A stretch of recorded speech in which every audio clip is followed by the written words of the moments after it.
Hi everyone, my name is Melissa Wright, and this is actually one of my last two classes before I complete this program, so that's very exciting. I actually used to teach kindergarten and first grade up until I guess 7 years ago, and I have been a stay-at-home mom ever since. I have a 7-year-old and a 3-year-old. In my interactions with young learners, literacy developments, I actually was a trained DIBELS tester back when I taught first grade. I could not test my own class, but I was testing all the other grade levels. So that was really interesting. And it's interesting now, my son does DIBELS in his school, and to see the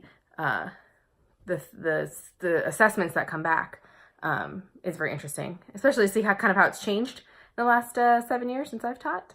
It's very interesting. I worked in kindergarten, a lot of letters and sounds, which I really actually enjoy teaching. The first letters we taught when I taught kindergarten, the program we used was L, O, and G, so that after we finished 3 weeks of letters, they could spell one word, which was log. That was very exciting. And L is a great one because it's just 2 lines, and O is just a circle. So those were the ones we started with.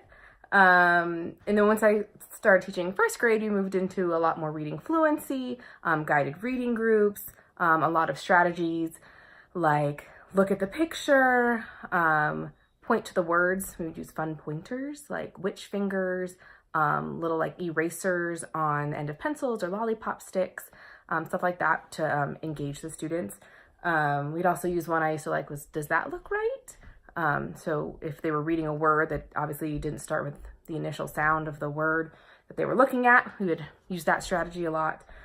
My perceptions of the role of the educator in promoting early literacy skills, I think it's just important to expose the children, starting at birth, to books.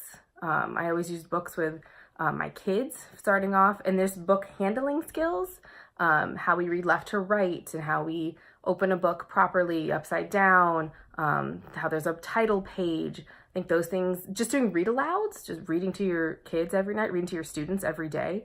That was one of my favorite parts of the day, is just doing a read aloud.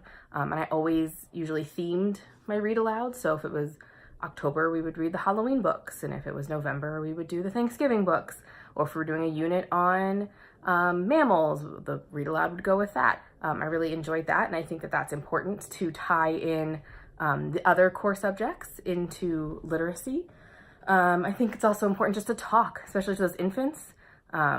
Just talking to them and getting them used to hearing sounds and language is super important. So I look forward to this class. Thanks. Bye.